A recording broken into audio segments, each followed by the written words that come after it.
interrupt this program to bring you a perfect. Step up in the booth, I'ma kick it unscripted. Man's on the street, it ain't coming from a distance. Cordy in the cup, Palomeras with the TD. Deeks at the kick like the range only 3 feet, yeah.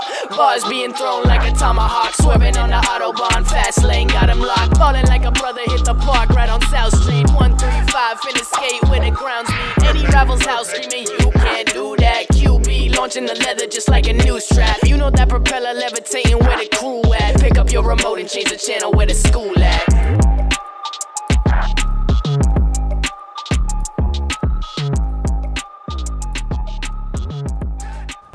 What up, T-Hawk Nation and CMAS? He says CMAS because we got CMAS icon Carl Setterlund coming on the show today. Huge for the boys. Huge for the boys. And the girls. We got a lot of peppering questions for him. Boys. Yeah, us boys and the girls. Everybody will definitely enjoy this interview. We're very happy to have Carl on today. I think that's it. Let's get right into him. Carl Setterlund, here he is, folks. What's going on, CMAS and Algonquin? Matt DiGregorio here, John Palomeros, Drew Courtwright, and special guest today, Carl Setterlund of the Worcester Telegram and Gazette. Big sports reporter, huge guy, sports guy, football guy, everything. Household name around CMAS. Yeah, definitely. One in a million. So, Carl, Matt DiGregorio here. We're going to start off talking about your recent rankings for the boys' top 10 for boys basketball. You have Doherty number 1, Wachusett number 2, Marlboro 3, and Algonquin 4. Go T-Hawks. Yeah, T-Hawks there sneaking in those top 4. Having lost those number 2 and number 3 teams, but in competitive efforts, I can see how you put Wachusett and Marlboro definitely ahead of Algonquin. Just out of curiosity, I know Doherty's been hot as of late, but the T-Hawks did knock off Doherty on opening night. Just want to give us some insight on those rankings? Yeah, well, I think, there are the rankings like 1, 2, 3, 4, but there's also groupings too. And I think there's definitely like a top 4 probably and are roughly interchangeable. Yeah. It just depends on who's got the latest big win or whatever. And, Doherty is undefeated, and I think 11, maybe 12 straight games now. They got possibly the best player in Central Mass in Marty Solera, which each of these top teams has a top guy. You guys have Hendu and Hendu. Yeah. Yeah, and I also like I like Momo for Doherty. He's a really athletic big guy. So yeah, it's really anyone's game when it comes to the playoffs and stuff. It's just a matter of Wachusett beat Algonquin recently, so that's kind of what caused Algonquin to slip down my rankings. And Marlboro's good, has Chris Doherty. Wachusett's good. They got kind of a big 3 like Algonquin does. Doherty's good. So I mean, it's really you could look at it like Algonquin's ranked number 4 in my rankings, but another way you could look at it is that there are different tiers of teams.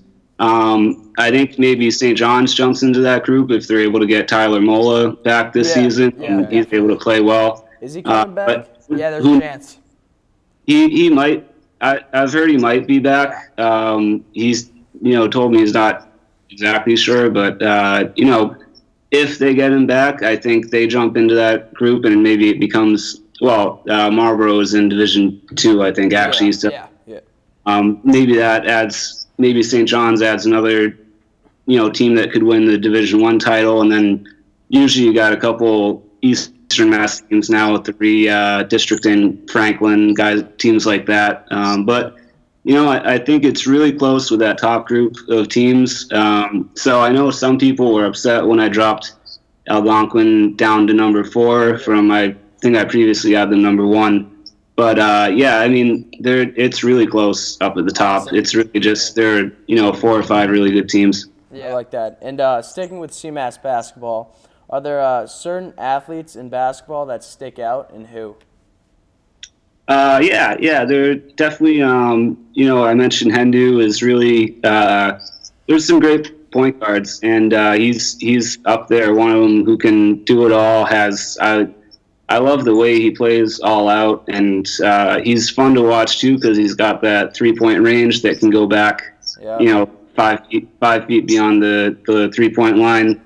And then I really enjoy Marty Solera with Doherty too, who can really take the scoring load on his shoulders. He can kind of score in any different way, and he's a really creative passer and can get to the hoop kind of with ease. Those are probably I think maybe the two most exciting players in Central Mass. I'd agree with that. Yeah, I think that is a very phenomenal. Like that's legit. Yeah, you got Chris Doherty too up at Marlboro, who Oh, definitely. can be a little hit or miss, but when he's on his game, I mean, that's a really exciting player. And then obviously St. John's kind of forced because of Mola's injury, but Sean Burke has been incredible this year. Yeah. So those are probably, my two most exciting guards, two most exciting big guys that I'd watch. And then one who you might, and he plays for a small school, so you might not notice him as much, is Corey Olivier at Maynard, who they could be back in the state final, and we might not be talking about them until then. Right. But I think he's really good too. So that's kind of an under the radar guy who's also a top guard. I like that. Definitely. Yeah, and I definitely like Kyle Henderson out of that group. Kid's a stud.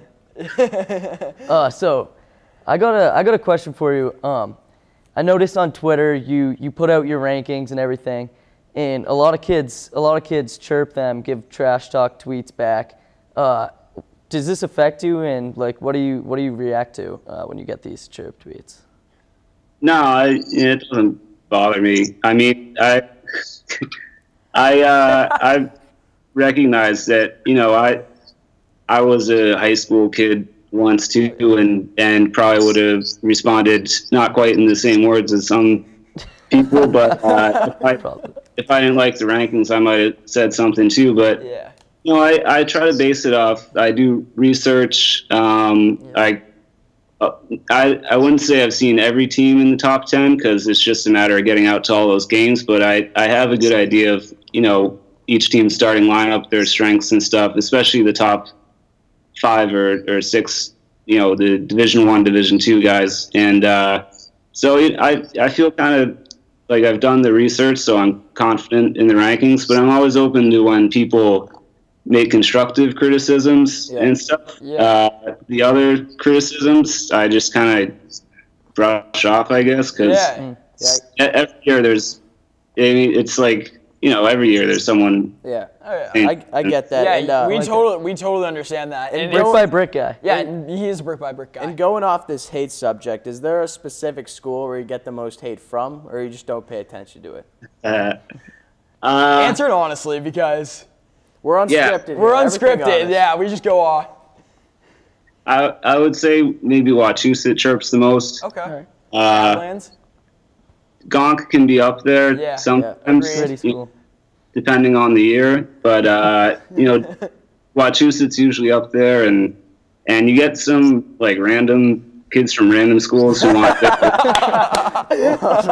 they want to get recognition, and I understand that. But there is a difference between a Division I school and a Division III or Division IV. So, but probably Wachusett overall. I like that answer. Awesome, yeah. There are plenty of, I had some cousins at Wachusett, so I know there are good people there also. Yeah. Oh, definitely. Yeah, we meet them all the time. They're some good kids, others not so much. But we'll continue to move on. Good kids. I mean, majority, 99%. Yeah. And the others, will grow up. So. Yeah, definitely. Continuing on this basketball trend, Algonquin girls basketball has had some tough games as of late. I noticed they dropped out of the rankings, which I think is probably pretty accurate for the most part. But what do you see as the playoffs are starting to come up on us, their title chances? I don't know about title chances, but, I think it's tough because, as I mentioned, there's a difference between a Division I schedule and some of the other teams who might be Division III and have one loss compared to Algonquin playing good teams pretty much every night or most nights.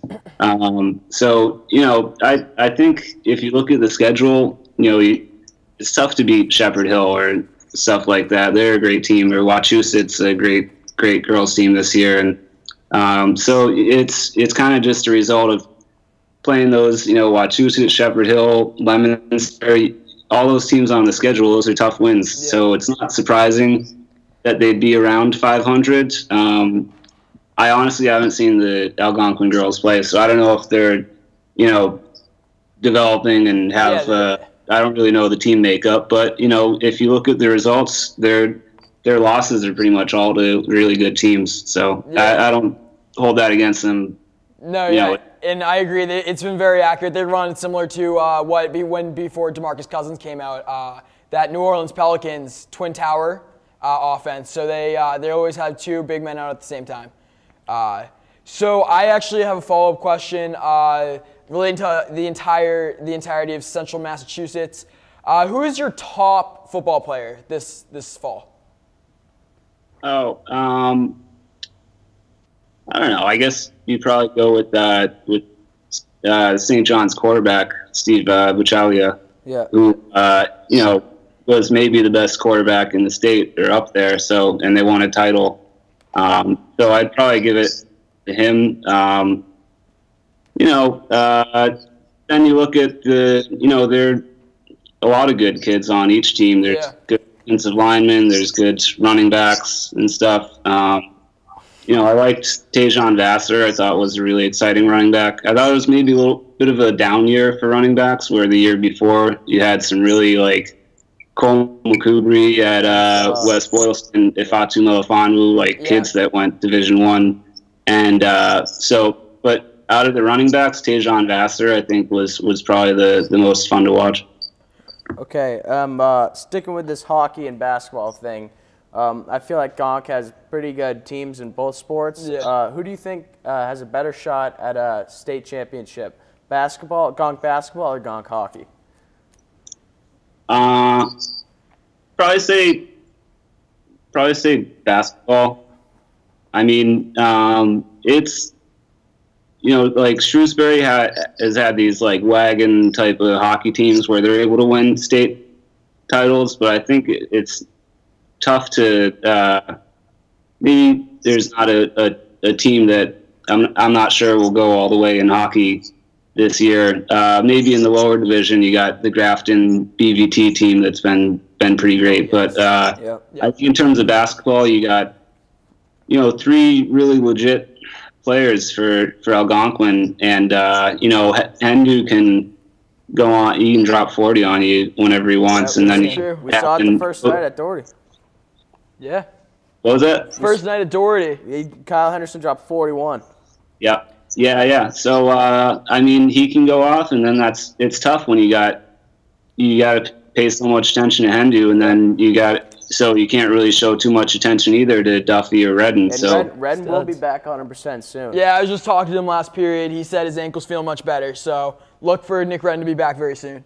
And fun fact, Kyle is actually around 40 points away from the 1,000-point mark on his career. Yeah, that's huge. And in 3 years, too. People forget 3 years. that. People forget that he never played freshman year. He didn't play freshman year. That's right. So 1,000 career points in 3 years is unbelievable.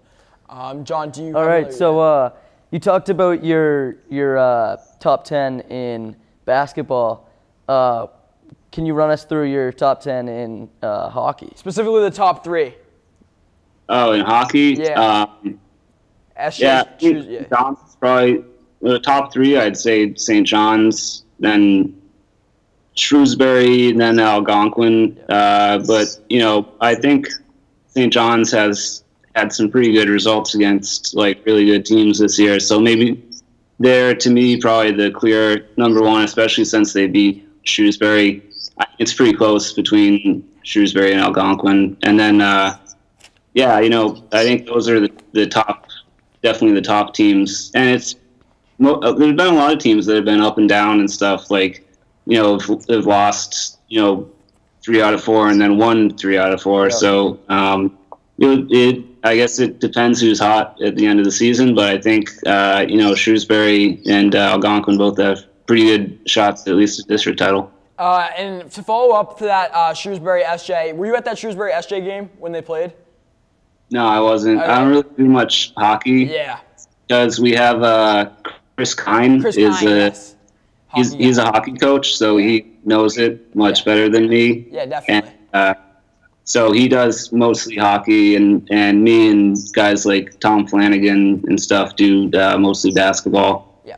Which is okay with me. I mean, I grew up like I didn't play hockey. I watch it. I watch the Bruins and stuff, but I'd say I understand basketball much more intricately. So I'm happy with that setup, and I think Chris Kine's happy to be covering hockey too. But so yeah, unfortunately, I haven't seen Algonquin play this year.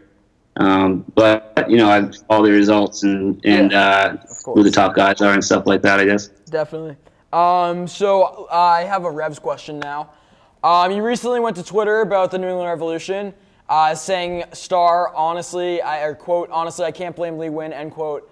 I just wanted to get your take on that little controversy with the Revs top player.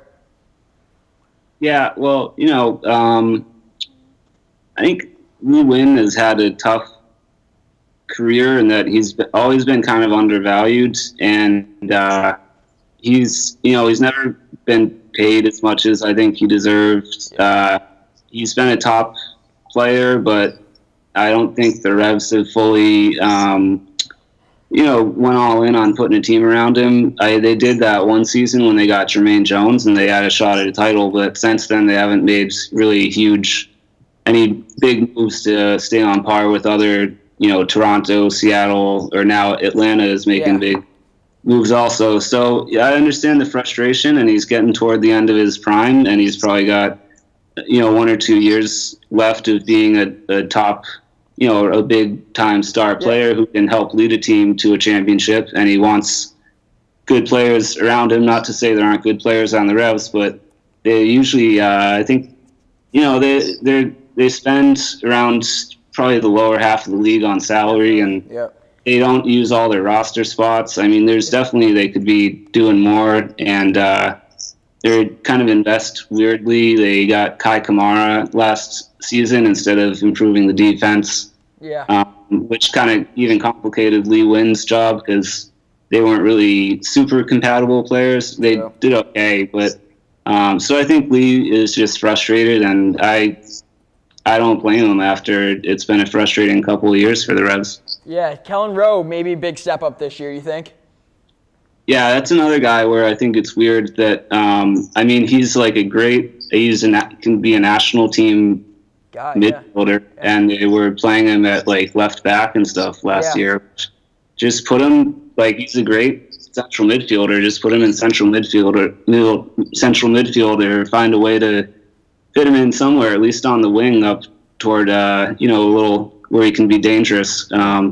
So yeah, I mean, it's just been kind of a weird couple of years for the Revs. That's it. Kellen Rowe's another guy where it's kind of like he's younger than Lee Win, but I don't know if I'd say they're wasting his prime, but they're using him kind of weirdly. So the Revs aren't in the worst position if they end up having to trade Lee because he just doesn't want to come back. They can, Kellen Rowe is a similar player. I think he prefers to play a little further back in the field. Lee's more of a, attacking, right behind the center forward kind of player, and Kellen can be a little more long distance. But it's been a weird.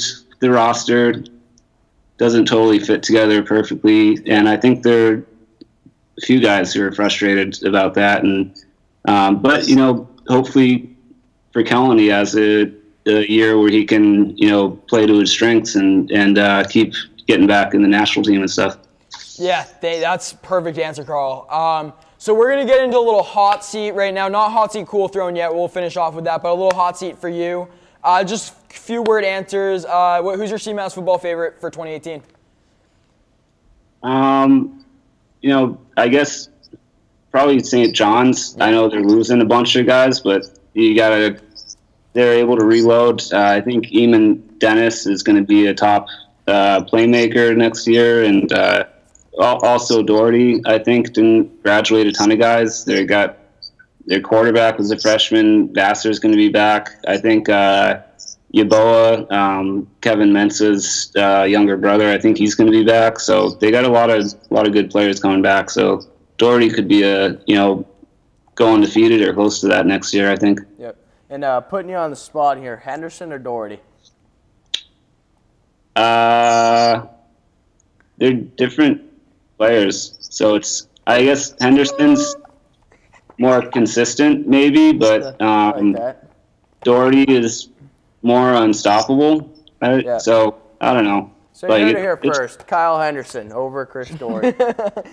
Okay, so I noticed you got some long hair or lettuce. How long have you been growing it out, and do you plan on cutting it anytime soon? Yeah, I'm probably gonna cut it soon because I don't know. My girlfriend had me experiment with the man bun thing, and Okay, you can't go wrong with a man bun. Yeah. I don't mind the way it looks now, but I guess you don't know until you try it. Exactly. But girls probably understand, but it pulls back your ears, and it when you wear it all day, it kind of, I don't know, it annoys me by the end of the day. So probably gonna go a little shorter soon. Yeah.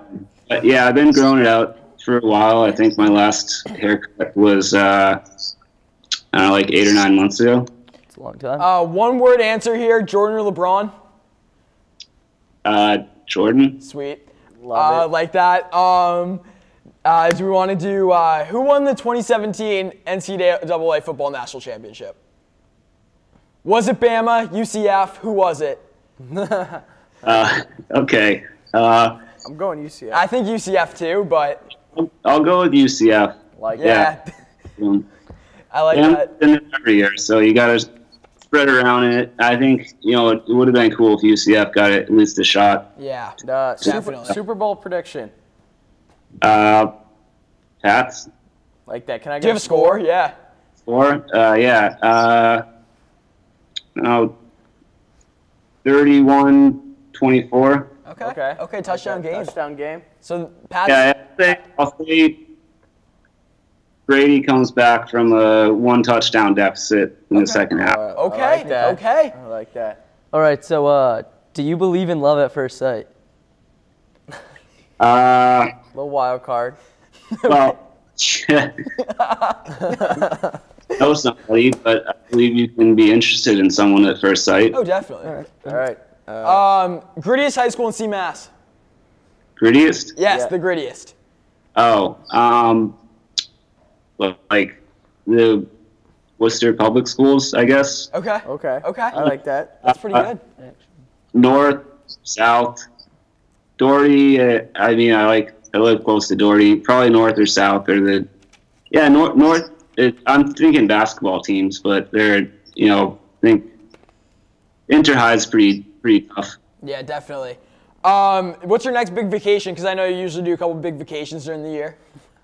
Yeah, not sure yet, but probably thinking about like Portugal or something. I like it. Cristiano Ronaldo. I'd like to go to Morocco. Wow. Big things for Carl Setterlund coming up next. Also, Colombia is on my radar. Wow. I think that's like a cool place to go to. Definitely. Yeah, I try to get around. All right, let's get right. wait, we have a couple more, okay, a couple Drew. more. Shampoo or conditioner? Oh well, I condition every day, but I only shampoo like every other day. Okay. I like If you that. get up on it, I think that's supposed to be healthier for your hair, and I got a lot of it, so I gotta get it right. Take care. Definitely. Yeah. I might start trying that. Yeah. So are you I'd call myself a football guy. Are you a football guy, soccer guy, hockey, basketball? What kind of guy are you? Yeah, I guess the sports I follow the closest everybody follows like the Patriots, but in general the sports I follow the closest are probably basketball and soccer. Sweet. Do you play Fortnite? No, I don't know what that is. Dang it. right, It's a viral game. Last question from me, most underrated food. Most underrated food? Yes. Well, can I pick a whole culinary Yes. Yeah, cuisine? definitely. Yeah, so my girlfriend's from Greece, and I didn't think of Greek food as like being on par with, I guess you'd say like Italian or other stuff, but it's really you gotta try it out. Get a gyro. I'm not Oh, okay. not a big fan of pronouncing it hero, but just say it gyro, but there's a good place in Worcester, Boomers, that has it. Like the authentic Greek style. Okay. Also like Moe's burritos on Monday when they got the discount. So good. That discount has become so clutch for me. Yeah. Yeah. All right, let's get right into hot seat, cool throne. Sweet. Do you want to go hot seats first? Yep. John, you want to start? Might as well. So my hot seat is Philadelphia because of Tom Brady's mic drop. Okay. That was electric. He just ended it there with his own mic drop. Carl, you want to go hot seat? I don't know. I didn't think of one, but All right, I'll get to So mine. Carl's on the hot Yeah, seat. no, Carl, you can think of yours while we go through our hot seats. Carl's hot seat's on the hot seat. Yeah, okay. I'm putting Alex Reamer on the hot seat, as we all know. He called Tom Brady's 5-year-old daughter some words. Yeah, that we're probably not gonna say. not nice. Yep. Or they were not nice, but probably shouldn't say to a little 5-year-old girl. And especially Tom Brady. And that's my hot seat. My hot seat is the NFL media. As everybody knows, last night was NFL Media Day, and it was a huge disappointment. You have players not showing up for legitimate reasons, but also that NFL media did not take their job seriously. Sal Powell just walking around like not even knowing where he is. That NFL media needs to step up their game for the rest of the week. Carl, you got a hot seat for us now? yeah. I guess I'll say Tom Brady put himself on the hot seat on purpose so that he motivated himself to win another Super Bowl with this whole Tom versus time thing. Okay. I heard the final episode is coming out like the day of the Super Bowl, so he's creating like this whole should he have done that, should he not? So now he has to win. He definitely does. He looks like a fool, I feel like, if he loses it and then kind of gets exposed with this whole Tom versus time thing. Definitely. Yeah. But he did it to himself on purpose, I think, or Belichick tricked him into doing it to motivate himself. So you think Belichick was behind Tom versus time? I don't know. I think Belichick understands psychology better than definitely Oh, definitely. My theory is that it was like a little ploy by Tom Brady to make Alex Guerrero look like the good guy. Yeah, maybe. We're not talking about Guerrero anymore, that's for sure.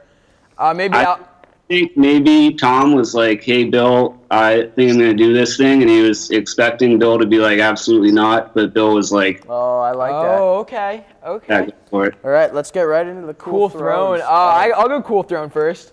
I'm going to go with malware bytes. If you have not heard of malware bytes, they are what keeps your computer from getting viruses. And so as of late, the public schools of Northborough, Southborough, Worcester, Westborough, Hudson, everybody has not really been getting school viruses. So malware bytes is definitely on the cool throne, keeping everybody's computer information safe. I like that. I'm going fedoras. Belichick rocked an awesome fedora at the little send-off rally. I think it was electric. He said it was his dad's. We're going to just win the ball by 1,000 now. That was electric. Yeah. All right, my cool throne, I'm going to go flannels. You see Carl and Drew have flannels on. They're comfortable, and they look nice. Yep. Classy. My cool throne is Gonk Unscripted. I like that. Love it. Get it on, and thank you guys for thinking of me. Thank you, Carl. Right. You're the man. John's one last question for you that he asked. What are you going to eat for dinner tonight? Well, I'm covering a basketball game, so I'm not going to have on the way. But just whatever, if my girlfriend makes anything, or I don't know. Sounds like a good girlfriend It does. Sounds like she's good. Carl, thanks for coming on. Carl, thank you. We appreciate it.